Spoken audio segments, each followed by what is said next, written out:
Hi friends, ನಮಸ್ತೆ ಎಲ್ಲರಿಗೂ. ಧೀರಾ ವ್ಲಾಗ್ಸ್ಗೆ ನಾನು ನಿಮ್ಮ ಪ್ರೀತಿಯ ದೀಪಿಕಾ ಮಾತಾಡೋದು. ಫ್ರೆಂಡ್ಸ್, ಇನ್ನೂ ಯಾರೂ ನನ್ನ ಚಾನಲ್ನ ಸಬ್ಸ್ಕ್ರೈಬ್ ಮಾಡ್ಕೊಂಡಿಲ್ಲ, ದಯವಿಟ್ಟು ಎಲ್ಲರೂ ಸಬ್ಸ್ಕ್ರೈಬ್ ಮಾಡ್ಕೊಳ್ಳಿ, ಶೇರ್ ಮಾಡಿ ಫ್ರೆಂಡ್ಸ್, ಮತ್ತು ಏನೇ ಇದ್ರೂ ಲೈಕ್ಸ್ ಕೊಡಿ ಮತ್ತು ಕಮೆಂಟ್ಸ್ ಮಾಡಿ ಫ್ರೆಂಡ್ಸ್ ಪ್ರತಿಯೊಂದಕ್ಕೂ.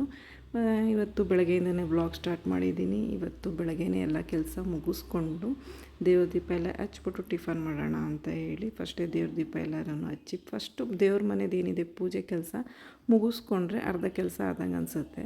ಸೊ ಹಂಗಾಗಿ ಇವಾಗ ಮಕ್ಳಿಗೆ ಬೇರೆ ಸಮ್ಮರ್ ಹಾಲಿಡೇಸ್ ಇರೋದ್ರಿಂದ ಸ್ವಲ್ಪ ರಜೆ ಇರುತ್ತೆ, ಟೈಮ್ ಇರುತ್ತೆ. ಟಿಫನ್ ಮಾಡೋದಕ್ಕೂ ಅರ್ಜೆನ್ಸಿ ಬಾಕ್ಸ್ ಕಟ್ಟಬೇಕು ಅನ್ನೋದಿರಲ್ಲ. ಬಟ್ ಯಜಮಾನ್ರಿಗೆ ಬಾಕ್ಸ್ ಕಟ್ಟಬೇಕಾಗುತ್ತೆ, ಬಟ್ ಲೇಟ್ ಆಗುತ್ತೆ. ಇವಾಗ ಮಕ್ಳಿಗೇನು ಬೇಗ ಸ್ಕೂಲ್ ಇಲ್ಲದೆ ಇರೋದ್ರಿಂದ ಲೇಟಾಗಿ ಟಿಫನ್ ಮಾಡೋಣ ಅಂತೇಳಿ ಇವತ್ತು ನನ್ನ ಮಗಳಿಬ್ಬರು ಸೇರಿಕೊಂಡು ಅಮ್ಮ ಪಲಾವ್ ತಿನ್ನಬೇಕು ಅಂತ ಹೇಳಿ ಇವತ್ತು ಅವರೇನೇನೆಲ್ಲ ನನ್ನ ಕೆಲಸ ಮುಗಿಸೋಷ್ಟೊತ್ತಿಗೆ ಅವರೇನೇನೆ ವೆಜಿಟೇಬಲ್ಸ್ ಎಲ್ಲ ಕಟ್ ಮಾಡಿ ಇಟ್ಟಿದ್ದಾರೆ.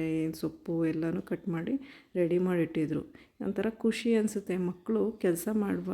ನಾವು ಕೆಲಸ ಮಾಡುವಾಗ ಮಕ್ಕಳು ಕೂಡ ತುಂಬ ಸಪೋರ್ಟಿವ್ ಆಗಿದ್ದು ನಮ್ಮ ಜೊತೆ ಕೈ ಜೋಡಿಸಿ ಕೆಲಸ ಮಾಡಿದ್ರೆ ಒಂಥರ ಒಂದು ಖುಷಿ ಅನಿಸುತ್ತೆ. ಆವಾಗ ನಾವು ಒಬ್ರಿಗೇ ಬರ್ಡನ್ ಆಗೋಲ್ಲ. ನಾನು ಒಂದು ಹೇಳೋಕ್ಕೆ ಇಷ್ಟಪಡ್ತೀನಿ ಫ್ರೆಂಡ್ಸ್, ಏನಂದರೆ ನಾವು ಮಕ್ಕಳಿಗೆ ಇವಾಗಿಂದನೇ ಅಂದರೆ ಇವಾಗ 10 ವರ್ಷ ಇದೆ ನನ್ನ ಮಗನಿಗೆ.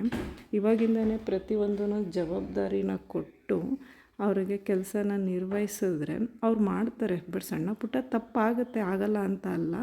ಬಟ್ ಅದನ್ನು ಕರೆಕ್ಷನ್ ಮಾಡ್ಕೊಳ್ಳೋದಕ್ಕೆ ಬಿಡಬೇಕಾ? ತಪ್ಪಾದ್ರೇ ಅಲ್ವ ಅವ್ರು ಕರೆಕ್ಷನ್ ಮಾಡ್ಕೊಳ್ಳೋದು.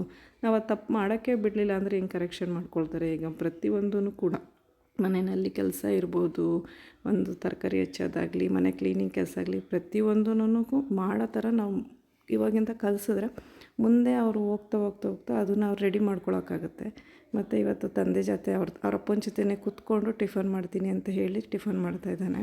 ಒಂಥರ ಖುಷಿ ಅನಿಸುತ್ತೆ. ಈಗ ಸ್ಕೂಲ್ ಇಲ್ಲದೆ ಇರೋದ್ರಿಂದ ಟೈಮ್ ಸಿಗುತ್ತೆ ಮನೆಯಲ್ಲಿ ಅಪ್ಪ ಅಮ್ಮನ ಜೊತೆ ಬ್ರೇಕ್ಫಾಸ್ಟ್ ಮಾಡೋದಾಗಲಿ, ಊಟ ಮಾಡೋದಕ್ಕಾಗಲಿ, ಏನೋ ಖುಷಿ ಅನಿಸುತ್ತೆ ಅವನಿಗೊಂಥರ ಫ್ರೆಂಡ್ಸ್. Thank you.